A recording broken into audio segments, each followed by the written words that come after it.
Two friends, Alan Dale and Jerry Carew, who grew up just a few streets apart in St. John's East End, have been separated by Canada's geography for 3 decades.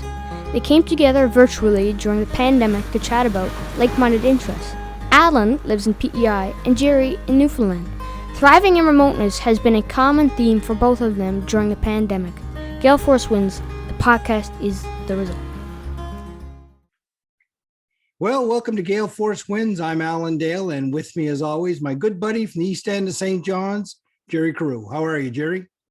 Alan, I'm doing well, and I'm excited about this particular guest, partly because Gale Force Wins, you and I created this to be an Atlantic Canadian and, Canadian podcast.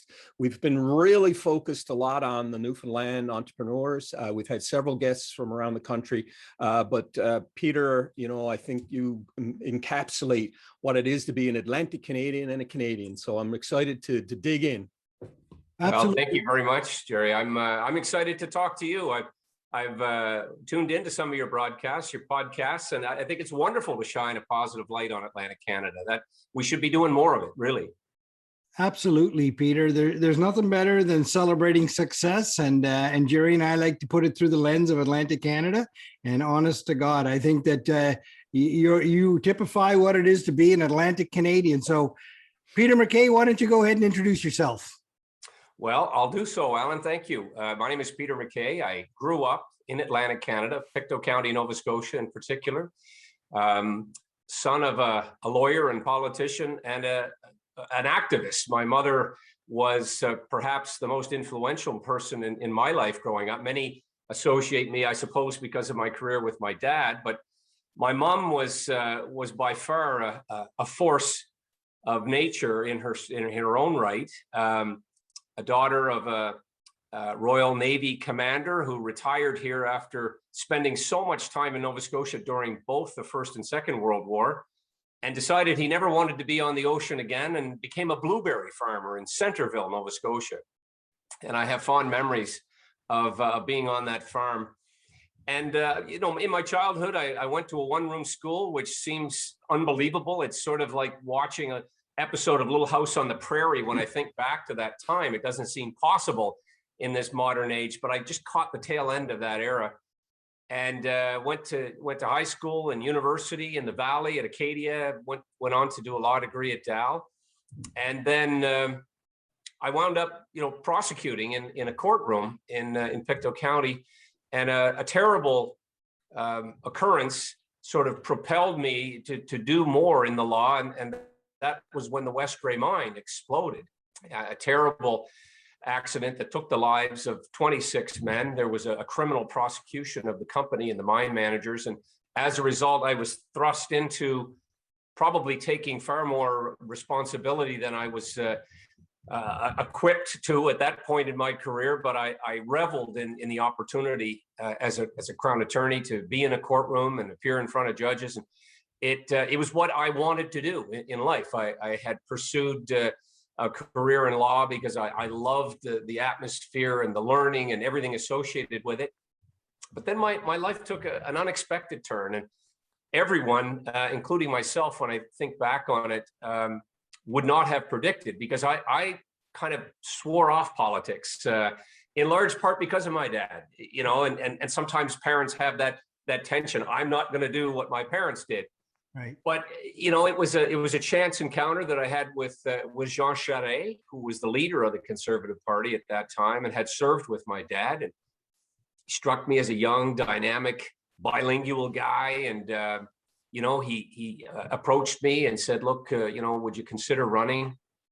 I was not even in my 30s at that time, and I said, "Well, I'm pretty happy doing what I'm doing." And that was in 1992, and then about a year later, we're heading into an election, and 1996 it was, and then after Christmas that year in '97, he called me back and he said, "Look, we're really in need of candidates out east, and you have a family name and you're doing well in your career. Will you consider it?" And I look, there was already 2 or 3 people who'd been pursuing the nomination. And I said, well, maybe I'll give it a try. And So I got my friends together, guys that I'd played rugby with, some of the local police officers and folks around home that I'd known, and it was a highly competitive nomination, which I did end up winning. But as a result, I got fired from my job as a Crown attorney, which I'd never been fired from anything in my life. And I wouldn't recommend it as a career launch, but it made it a very newsworthy event. And I immediately sued the Nova Scotia Public Prosecution Service, and that, fast forward, that case eventually did get resolved in my favor, but it put me on a much different course than I ever intended. And no regrets. And now I'm back practicing law again in Pictou County, living about 2 blocks from the house that my parents were living when I was born. So some would say I didn't get very far in life. That's right. Peter, it's so much to unpack there in the very beginning. I mean, the blueberry farm, I'd like to go there at some point. Granddad in the Navy. Wow. Tell me about that first entrance into politics. Your dad, of course, so there would have been some experience there. You would have known what you were getting into, but it had to be a little overwhelming, kind of pulling all these together in a very competitive field, eh? Oh my God, it was very overwhelming, Alan, and the Conservatives were not exactly a force to be reckoned with at that time. There had been that corporate downsizing in '93 where they went from a majority government down to 2 seats. Jean Charest and Elsie Wayne, an Atlantic Canadian, were the only 2 left standing. And I showed up, having literally walked out of a courtroom into the House of Commons, which I saw as the biggest courtroom in the country. And I approached it very much like I was in court. I would address the speaker as if he was a judge. And Jean Charest had asked me to be the House leader and the justice critic. Yeah. So I had no idea what the role of a House leader was. So I studiously read up on all of the rules of procedure and Beauchene's rules, and but I would address the Parliament like I was in court. And Charest called me up to his office one day, and I thought, I'm in trouble. And he says, look, I know exactly what's going on here. He said, because I did the same thing when I first got elected. He said, but you have to address Parliament as if you're speaking to the whole country, not just the judge or the speaker. Well, that didn't really help me much. That made it even more overwhelming. What'd you do? You spoke louder, did you, to reach everybody? Right? That's cool. Well, I mean, to your point, Alan, I'd grown up around politics enough to know that you had to really be within yourself and be serious about it. And Robert Stanfield was the person who recruited my dad into politics. Right. And looking back on it, I followed more of a similar path to my father than I even knew at the time. But Stanfield had been, at my grandmother's kitchen table in Lorne.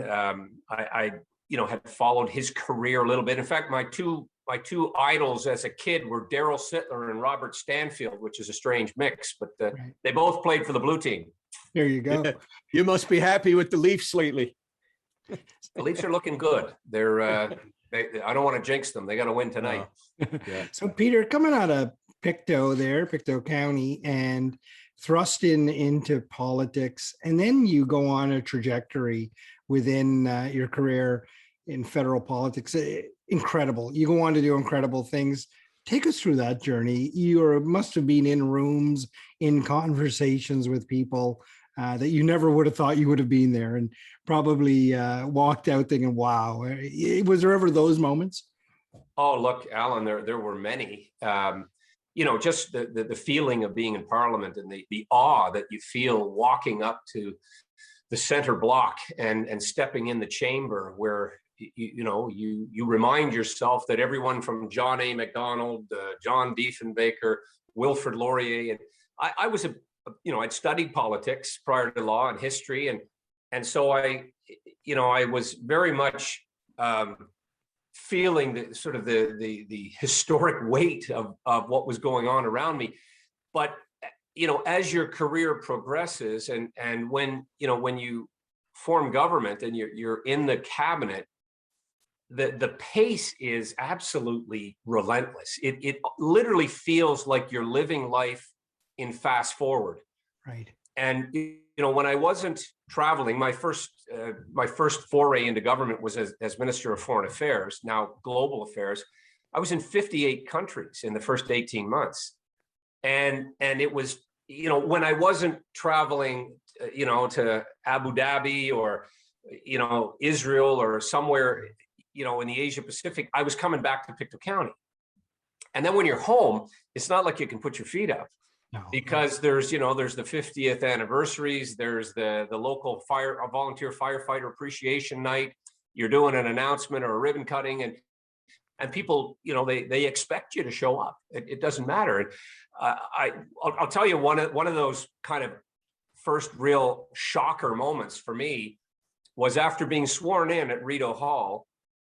They took me over to the Pearson building, which was the ministerial office.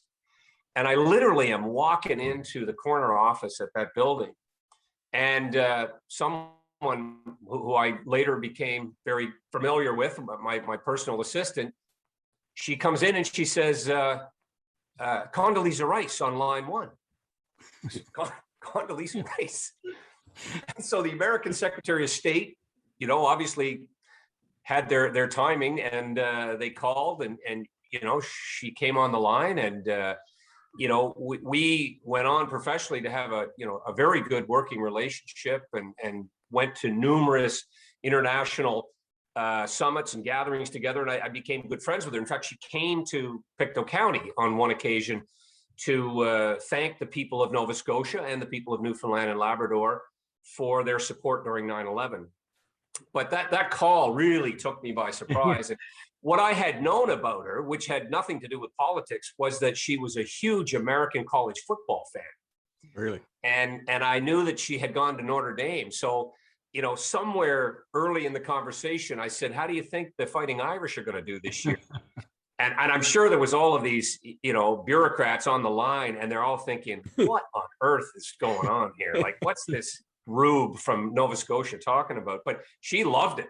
She thought that was great. And then we went on, obviously, to have a serious conversation about water rights and the Beaufort Sea, and there was always a little bit of chafing between our countries on things like trade and boundaries and various international items. Peter, the Canadian brand is so strong around the globe.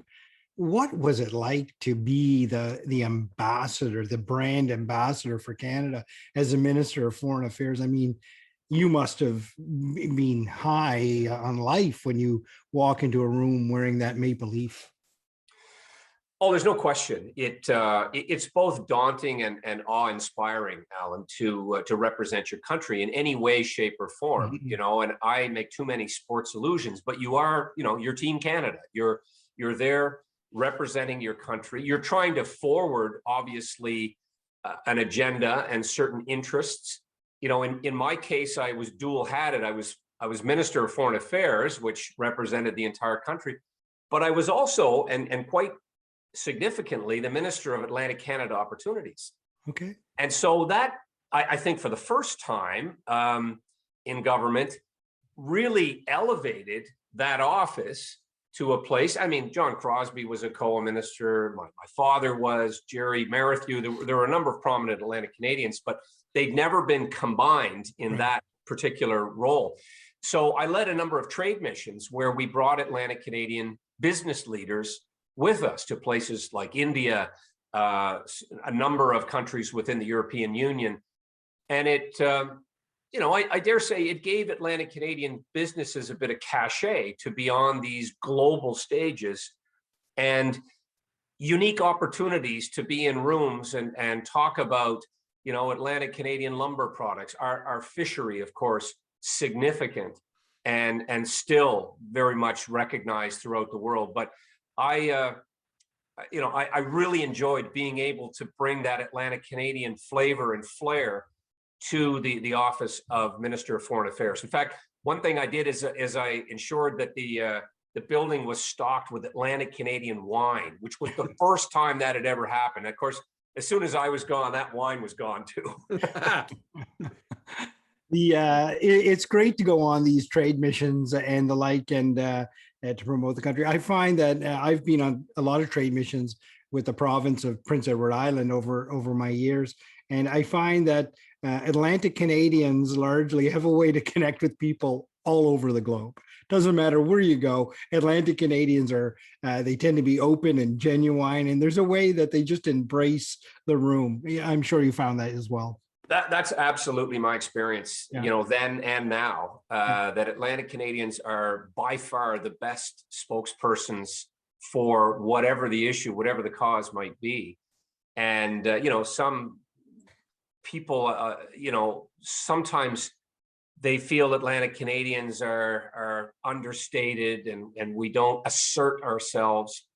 I don't believe that. I think Atlantic Canadians are, you know, as capable, if not more so than any. And when you look at the success of people like Ron Joyce, for example, you know, who came from Tatamagouche, Nova Scotia, and, you know, and there's these iconic names like the Sobeys here locally, but the McCains, the Irvings, the Crosbys, you know, they had the confidence and they thought big. Right. And we need to do more of that. We need to instill that in the next generation, that, you know, coming out of Atlantic Canada, it shouldn't be seen as any kind of a holdback or a hurdle. It's actually beneficial. Yeah. You know, ask Sidney Crosby if he's ashamed where he came from in Cole Harbour, or Nate McKinnon, or anyone for that matter, Danny Clary. You know, we've competed on a world stage, let alone a local or national stage, with the very best in the world. And, you know, one quick point I want to make to back that up, Alan, and I know you have a history at the Department of National Defense as well. To this day, you know, the population of Atlantic Canada is roughly 9%. Over 20% of the Canadian Armed Forces call Atlantic Canada home. And the largest base in the country is Halifax. So we've contributed mightily in the area of national defense, which again, I believe sets our region apart and speaks to that love of country and patriotism that, you know, you really wish more Canadians would embrace and embody. Yeah, a strong foundation here. There's no doubt about it, Peter, that we genuinely believe, we believe in Atlantic Canada. We believe in our country for sure. Peter, you then take, you go from foreign affairs into defense. Talk a little bit about that, your experience there. I'll tell you that when you were defense minister, I was serving. So I guess I worked for you at some point in my career. There you go. I was long out of the reserves at that point. Well, you know, it's I'll go back just in a moment to the question. I had tried to join the armed forces, the Navy. In fact, when I was at law school, I wanted to go to the JAG, the Judge Advocate Generals, as part of my career. And they had a freeze on hiring at that time in the early 90s. And that was in large part because of my granddad. And then the moment passed. You know, I finished law school. I think I was articling at the Attorney General's department at the time, and the call came and said, "Hey, we've got an opening now." And, you know, I'd sort of moved past that, but I regret it. I wish I had worn the uniform at some point. But then going to national defense, I guess I served in a different way. And I have today just the utmost appreciation for what you and Jerry and others, anyone who has served our country in uniform and takes on, you know, unlimited liability, which few people really appreciate. This is not, you know, and there are other emergency responders who similarly sign up to put their lives on the line, but it takes a special commitment to do that. And what I saw of our men and women in uniform in Afghanistan was just inspirational, beyond inspirational. And, you know, many people make comments about today's generation. Our generation that served and continue to serve, they stand on the shoulders of greatness, to be sure. But they had the same grit and determination and patriotism and professionalism of any generation.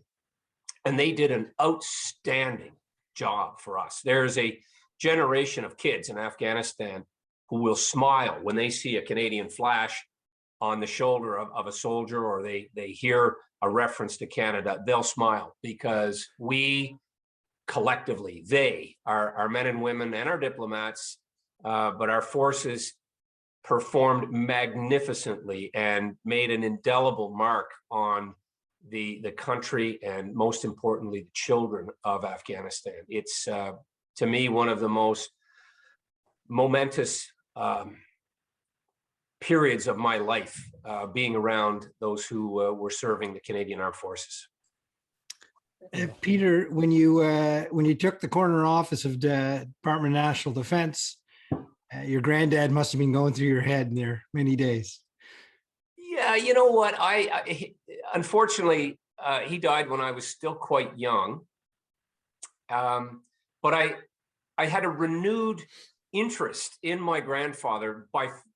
Absolutely, Alan. I spoke to my mother about it, and he was like so many of that generation. He didn't speak about his time in service. Yeah. But I found out later he was at Jutland. Wow. And he was in a number of real, heavy duty naval conflicts where I'm sure he was thinking he wasn't going to make it home. But he, and that probably contributed to what I said earlier about wanting to stay on the land for the remainder of his life. But, he came out of that experience, I think, with, like most, a great appreciation of family and wanting to spend as much time as he could among loved ones. And I was, one of the grandchildren that was the beneficiary of that. He loved, being around children. And one of the things that I remember that he did, to this day, I kind of get emotional about it, but he would get down on the kitchen floor with us. I mean, he lived in a very meager little farmhouse in Centerville, and he would spin the tops of these pots with a wooden spoon, and he'd get them all going, and rattling around.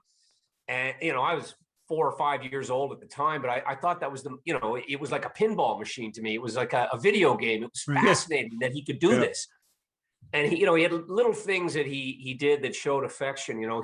He would draw faces on the eggs when we had hard-boiled eggs in the morning. And he'd always say, when we finished, "Now, put a hole in the bottom of that egg so the good fairies can't sail away." He had this lovely Irish brogue. He had grown up in Northern Ireland. And so he was a great storyteller. He was just the storybook, image that you have of a loving grandfather. Oh, wow. That's fantastic. Amazing. So, Peter, you've had tremendous success in government and the like. What are those other things that keep you drive? I know rugby is a big part of your life, or was, or still is. Yeah, Alan, I played a lot of rugby, and we were talking a little bit about that at the outset, and I made so many great friends through that game. It's seen sometimes as a brutal sport, and it certainly can be. I was just going to say it in the mornings in my shoulders and knees. Well, your face still has its boyish countenance. You didn't get any scars on the face. Many rugby players do. I had 5 broken noses over the course of my rugby career. So my nose preceded me into a lot of rucks and malls. So I mean, sport. I played them all. I played baseball and hockey growing up, and I think that really, and this is my impression, there's a lot of life lessons found around ballparks and rinks and rugby pitches and soccer. My kids are still quite young, but I would hope for them that they would have the positive takeaways that I did from sport. I still, some of my closest friends were not from politics or from any professional career. It was through sport. And that's not to suggest that there aren't other very worthy pursuits. My daughter's in Highland dancing, and she loves it, and music, and my mother was an artist, and art, and so many other worthwhile pursuits give children, a sense of confidence and belonging that I worry sometimes is missing with these video games. And I feel a bit like my grandfather, my other grandfather, who was kind of a Scottish stoic that worked in the woods, and he thought anything recreational was a waste of time. But I find myself sometimes channeling my other grandfather, who I'm named for, when I see my kids, wanting to be on these devices all the time. 100%, Peter. I got to say, when Newfoundland got locked down for the second time, and I know Nova Scotia is in a third lockdown now, which hopefully we don't get there, but the one thing that really hurt me, despite the fact that business was a challenge, was not being able to put my skate on that ice. I know, in talking to a lot of my buddies in the beer league, like the fact that rinks in Canada have been shut down, like the ability to get on the ice and have that wind blow through you is for anyone who doesn't play hockey in Canada or anywhere, like, it is such an incredible sport. And the one thing that I miss more than anything else was that. Yeah, I agree with you. I was lucky. We had, it was off and on, as you know, but we did get in a season of hockey here, and my son, got to play. His little pals back in Toronto, where we were living before we moved, they canceled the season right off the bat. So, we've got no room to complain, but I think perhaps that is the real troubling part of this pandemic, is the restrictions and limitations on social interaction, including, being at the rink, being at school. We're homeschooling our kids now online, and it's not the same. We're doing our best, but it's challenging. And the demographic, the age group, I think, who are feeling it the most have to be those teenagers and first and second year university students. Those big pivotal moments, graduations, dances, high school, hockey championships, that you can't replace that. And those are memories that are gone. So it, which leads you to a very serious discussion about the mental health implications of this, which I think, you talk about waves of the COVID and the pandemic. There's a bow wave, use a naval term, coming when it comes to mental health. And we better be prepared. We better have the professionals, the psychologists and psychiatrists and counselors ready to face that challenge. We faced a challenge with post-traumatic stress coming out of Afghanistan, and discovered there was a shortage of those much needed professions. Yeah, 100%, Peter. I often talk to people about that now. The people that are on the front line of this, I often refer to it as a war, this pandemic. They will need support, not unlike, our friends and families and colleagues did coming back from war zones in the past. I can go back to rugby for a moment there. You're clearly passionate about it. And I love how you describe that you still have mates now that you've played with in the years. When you were defense minister or foreign affairs minister, I'm sure those guys didn't care. When you came out on the field, they were going to put you in your place. And I'm sure right now you've got a young family, and they're probably keeping you level too, just like those rugby players on the field. Tell us a little bit about your family, Peter. Yeah, that's a great segue, because it is very, it's very humbling and grounding to have kids. And I'll come back to a rugby story and reference in a minute. But yeah, my son is now 8, and he's a talented little guy, and that's all due to his mom. But he's at an age now where you can start to have more interaction. My daughter, the same. She's very gregarious and outgoing. But I have a 2-year-old who sometimes is just a complete orangutan. I mean, and it doesn't matter what time of day or night. I mean, he could come running in here any second, and I love them all, and you love them all the same, but in different ways. Yeah. But it's it is the essence of life. There's just no comparator. I had children quite late in my life. I mean, I'm 55. I have a 2-year-old, and some of my pals, their kids are off to college. Or I have a friend I talked to last night.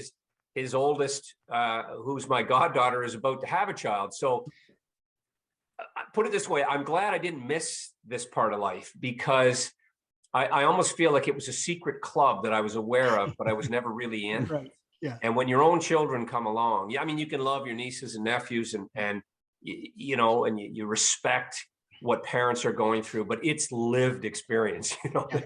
there's Peter, nothing like it. You make me feel so good talking to you. I'm 55 with a 13-year-old, and everyone tells me how young he is. So I feel so good talking to you.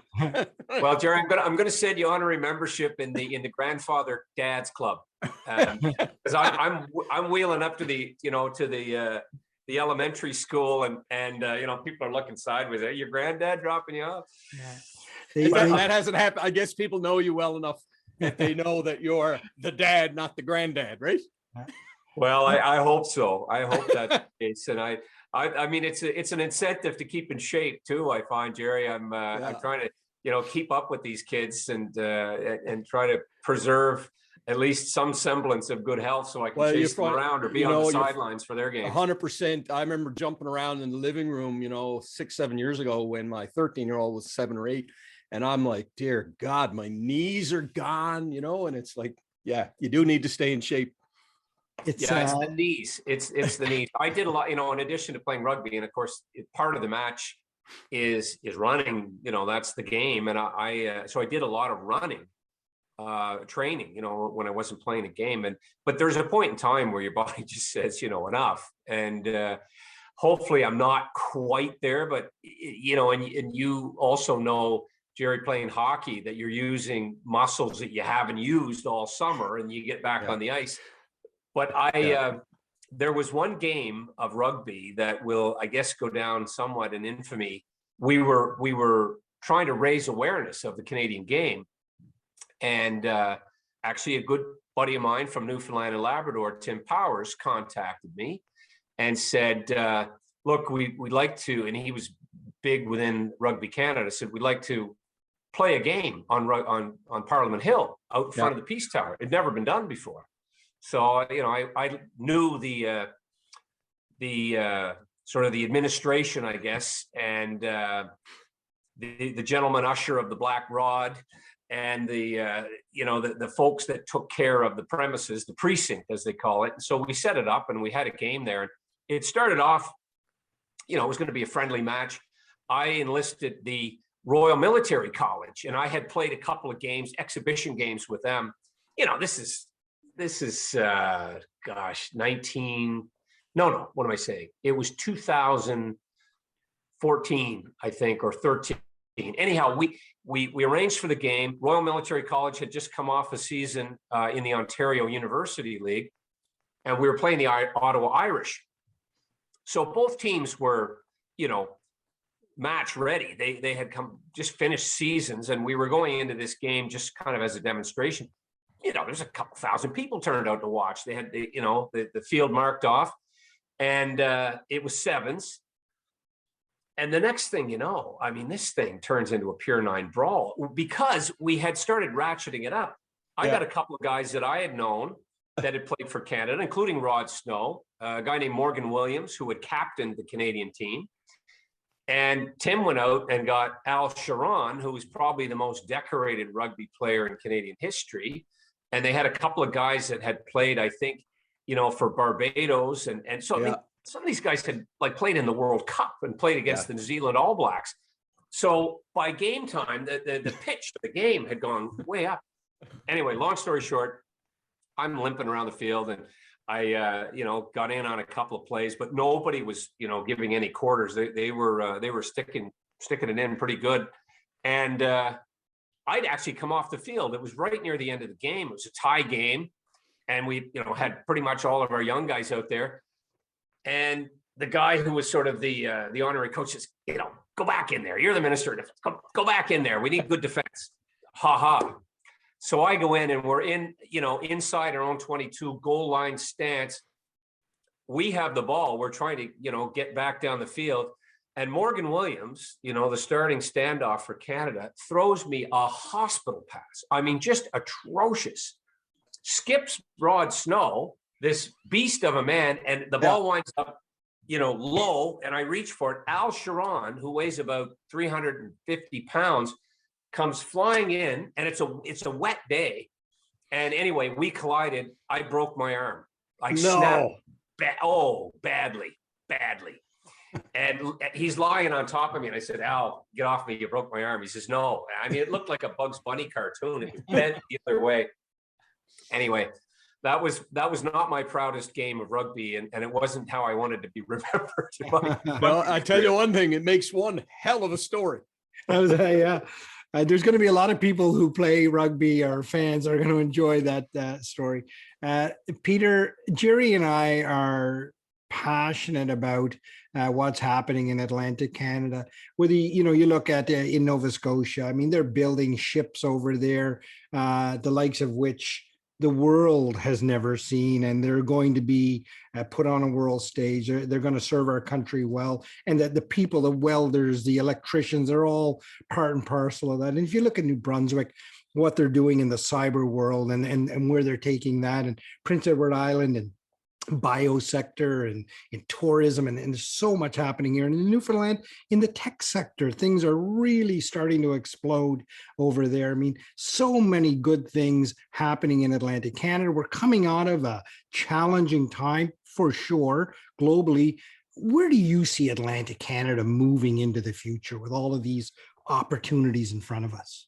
Well, Alan, you've laid it out very nicely, and not enough people, I think, see it for what it is. It's huge potential, and potential realized in all of those areas and more. The infrastructure that we have in place, the industries that are needed most. You talk about the tech sector.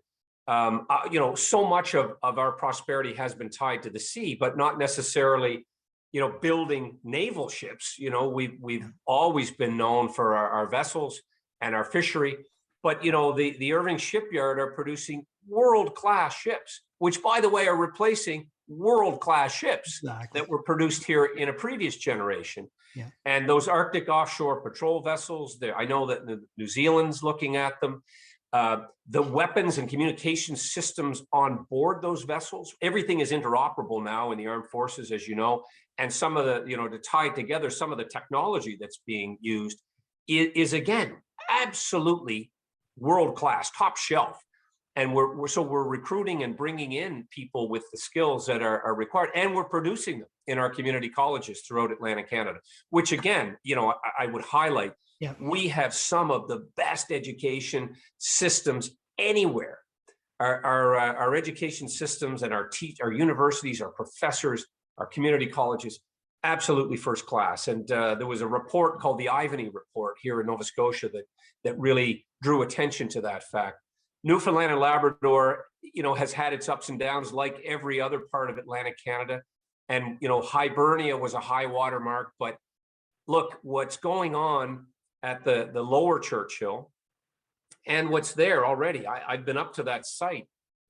It is just breathtaking to see the size of that generation of power and that surge coming through all of those various levees that make up the Churchill site. And this is the age where rightly we're talking a lot about green technology and fighting climate change. That has the potential to be the largest clean green energy producer in North America. It could light up the entire eastern seaboard of North America. And so there are some great things going on, that the engineering feat of building the fixed link to Prince Edward Island.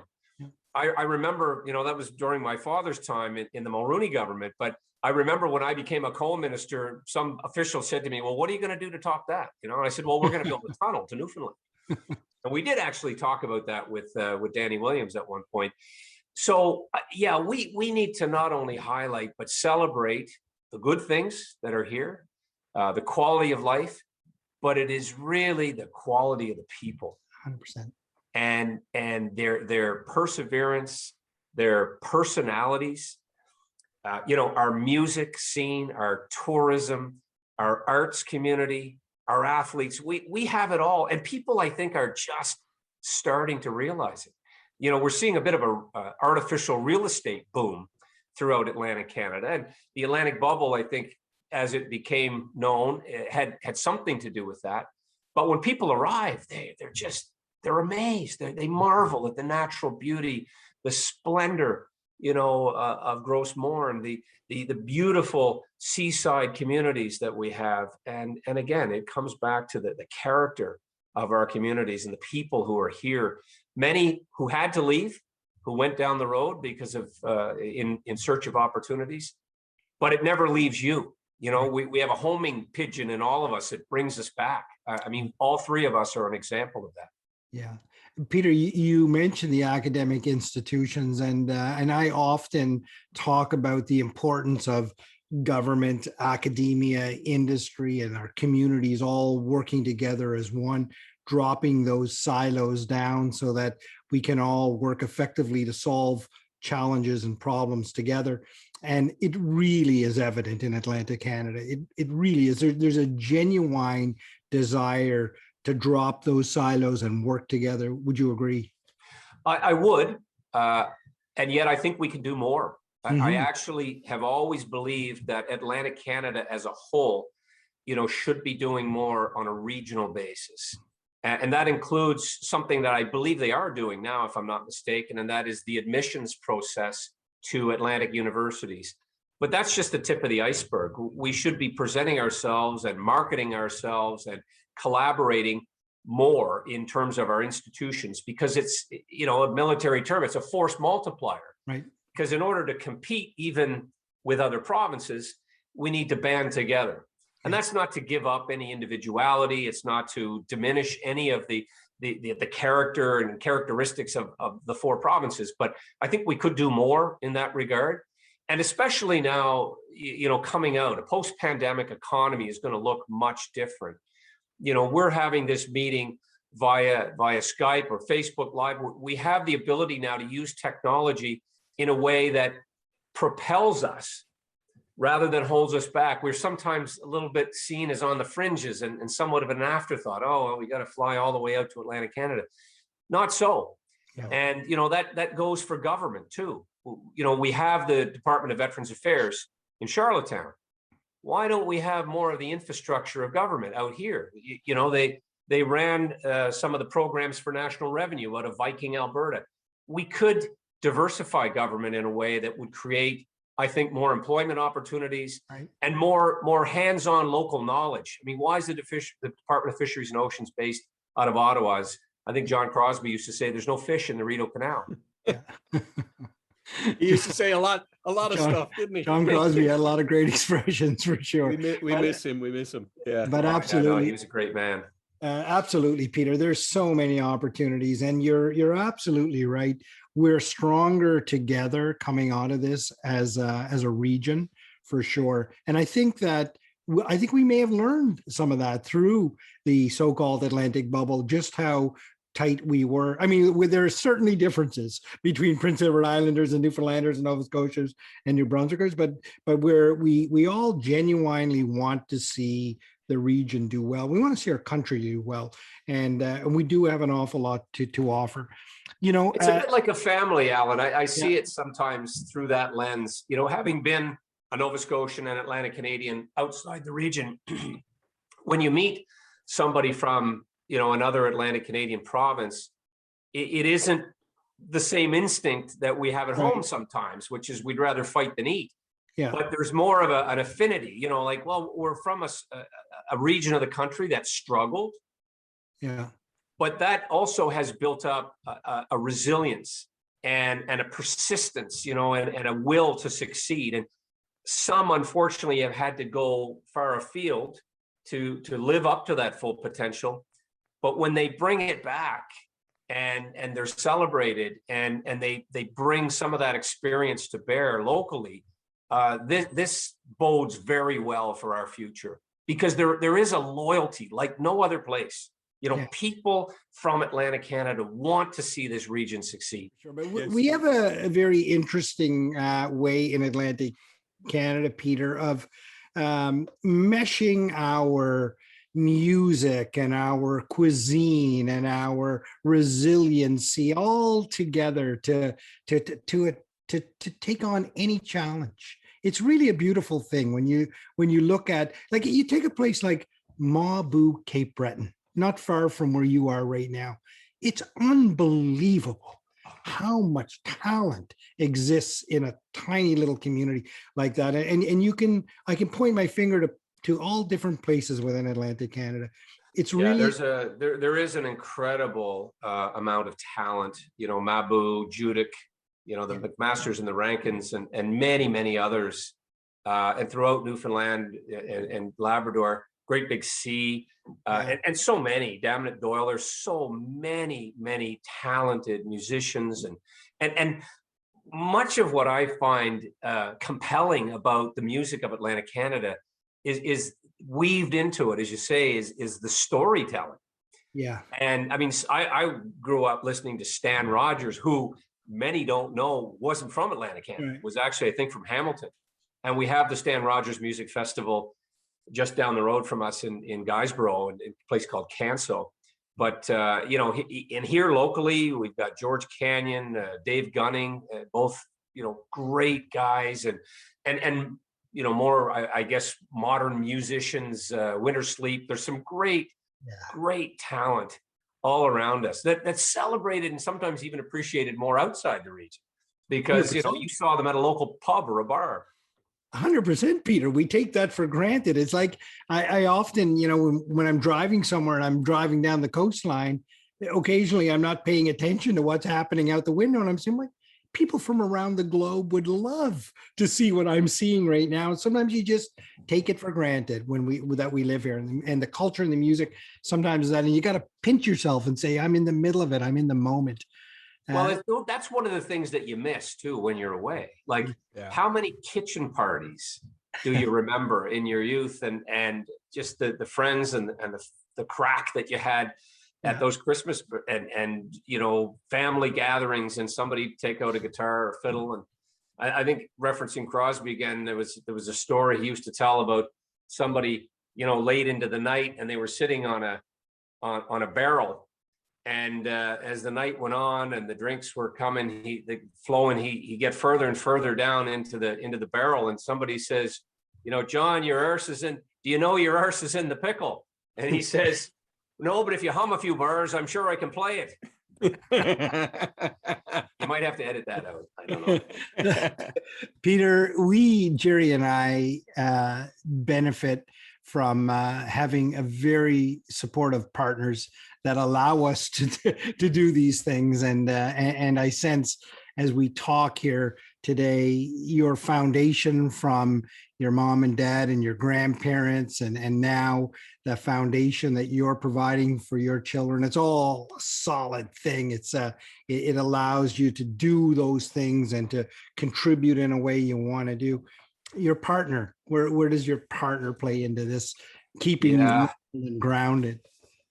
Well, I'm glad to get a chance to speak about Nazanin, my spouse, my wife. Is just an incredible person. I won life's lottery when I met Nazanin, and she has such a storied career herself. Grew up on the West Coast, but was born in Iran, and her family came here essentially as refugees, political refugees. In 1979, the Shah was deposed, and there was a revolution in Iran, and they were a persecuted minority. Her family are Catholic. Her mom was Zoroastrian, but converted to Catholicism. And so the Islamic Republic of Iran took a lot of hostile measures against certain minorities. And so she wound up in Iran. And it was only later in life that she found out much of the history of her family. And as a result, it inspired her to become a human rights activist.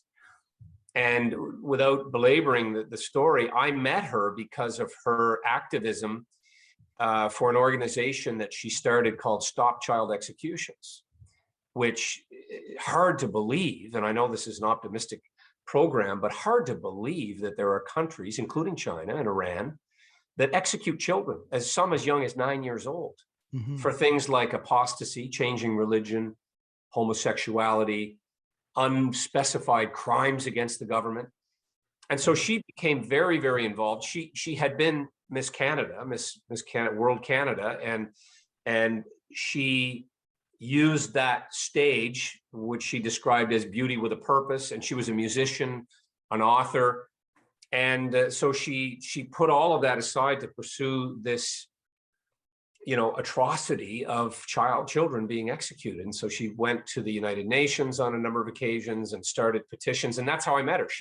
She lobbied the government and me as minister at that time. And we kept in touch over a number of years. She was living on the West Coast. I was living on the East Coast. We were both, involved at that time. And we just kept in touch on these very serious subject matters. And I would be at a conference, in Malaysia, and there was an opportunity to meet with the ministers of some of these offending countries. And she would send me the names of children who were in custody and say, Wow. raise these issues with them. And so that was our initial bond. And as time went by, we became more involved. And now we've got 3 children and we're living on the East Coast. I sort of feel in a way that I got her here under false pretenses. So I said, you live on the West Coast. We're on the East Coast. Very similar maritime communities. And her first visit out here, I think, was in February or March. And it was one of those just brutal storms, like the snow was up to the windows and, you couldn't drive down the street. She said, this is nothing like Vancouver, nothing. Has she embraced Pictou now? Oh yeah, she really does. And my family just adore her. And we're close. My closest friends really in life are my siblings, and so their kids are a little older than my own. But for them and for Nazanin to be back here in Pictou County and amongst families, it's magic. It's just a really good feeling to be home. Right. It's again back to that Atlantic Canada thing. We have a way about embracing people, and there's a warmth about it, isn't there? There is. And I think that is, again, part of the charm. And you sometimes hear that word and you think, well, that's meant in kind of a diminutive way. And it's meant to see, you folks out in Atlantic Canada, you have that folksy way. It is genuine. You've used that word, and I totally believe that to be true. There's a real honesty, genuine caring that people have here in Atlantic Canada. And we need immigration. There's no question that our region needs an influx of people from around the world. And that's always been the case. Initially it was waves of Scots and Irish, that was my family history and many Atlantic Canadians, but there's people coming from Syria, from Afghanistan, from all over the Asia Pacific. And we benefit from that. And many of them come because of the schools, because of the education. And then they stay, they see career opportunities here. And so, we need to keep pace with the rest of the country when it comes to immigration and embrace the opportunities and ensure that we continue to really be the beneficiaries of the international feeling that exists in this part of the world. Peter, we often ask our guests to leave the audience with one small takeaway. And you're a guy who's done a lot of things, been a lot of places, seen a lot of things, but yet you're a level guy. You're a pretty level guy, and it comes from a really good place. What would that one piece of advice be to the audience, Peter?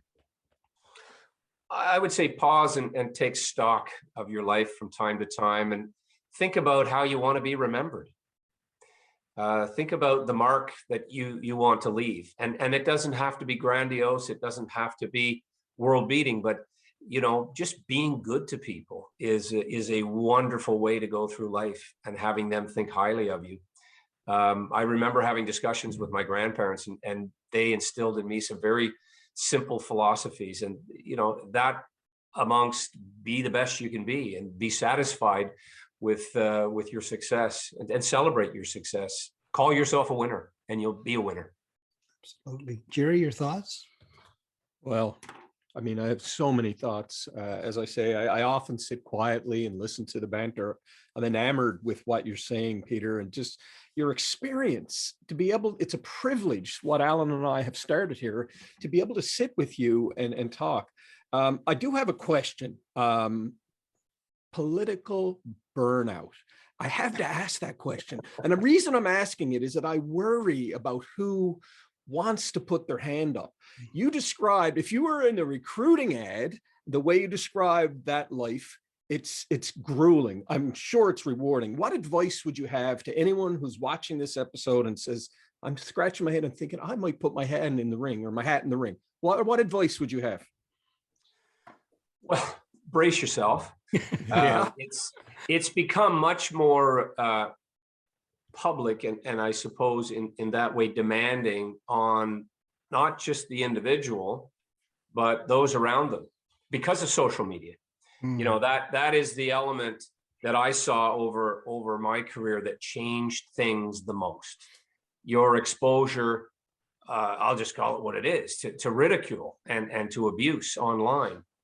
And so, you know, you can develop a pretty thick skin, which I have and others have too, out of necessity. But it's hard on the people around you, you know, especially children. My children are still very young, and hopefully they're not going to Google my name. But it's you know, it's still, having said that, you know, on a positive side, it is a way to impact on the life of your country like no other. And it's a noble calling, you know, and there'll be some of your listeners will sort of roll their eyes or scoff hearing me say that, but it's true. Anybody that has ever put their hat in the ring, whether they won, lost, or drew, is doing something that is worthwhile and commendable. It's the essence and the nature of democracy to have community representation. And, you know, there are so many parts of the world that don't have it. And when you've been to those countries, I referenced Afghanistan, but I've been to a lot of places that, you know, governments only change with the sound of a gun. And not to sound overly dramatic about it, but we take our democracy pretty much for granted. You know, voter turnout is declining. And I think, you know, there's a remedy for that. Obviously, better representation, good government being among that, but also online voting. I mean, we should be able, through modern technology, to get more young people engaged. You know, having spoken of the negative side of social media and online activity, and there's a lot that's dark on the internet. But we've never had so much education. We've never had so much power in the palm of our hands with phones and laptops. But, you know, it's not an easy road to travel. No. And especially when you come from the hinterlands, you know, when you have to travel from the Northwest Territories or from Goose Bay and Labrador to go to the Parliament of Canada.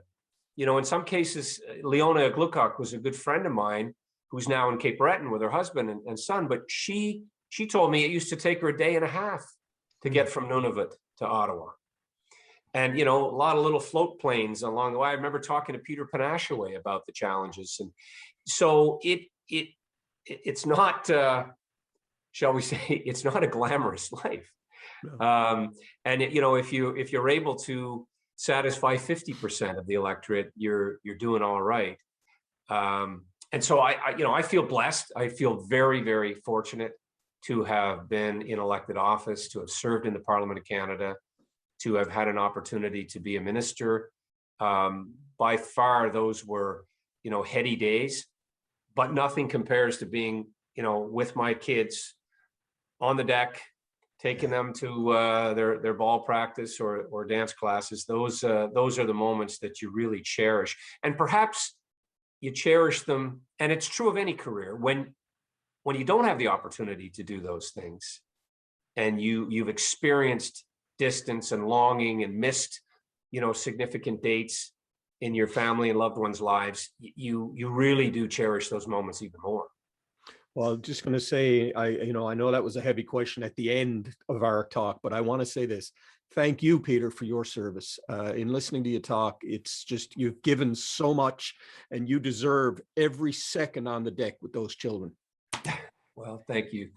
I'd love to host you both here on the deck when you're over this way, when we finally get out of this plague and we get back to some semblance of normal life. And I know it will come roaring back. And I know that Atlantic Canada can and should be at the forefront of those efforts to rebuild and to get our economy firing on all cylinders again. And we've got the know-how and the people and the horsepower to do it. Well, there you go, folks. Another wonderful edition of Gale Force Winds in conversation with Peter MacKay. And what a wonderful conversation it was. I mean, we went from the kitchen floor on a blueberry farm, spinning plates, all the way through a life served in politics, a gentleman who served our country very well, and we thank you for that. And to understand now, juggling new careers, new adventures, juggling a young family, but no doubt about it, with a solid foundation to help keep things level at home and still contributing to our country. I always leave the podcast with my own piece of advice, and that is, the world has seen Peter MacKay, but the world needs more Peter MacKay. So thanks very much, Peter. Well, Alan, Jerry, very kind of you both. And I've enjoyed chatting with you, and I hope to do so again. And God bless, wish you and your families the very best. Be healthy and be safe. All the best. Thank you. Cheers. Thank you for tuning in to Gale Force Winds. That's Gale Force Winds, WINS.com.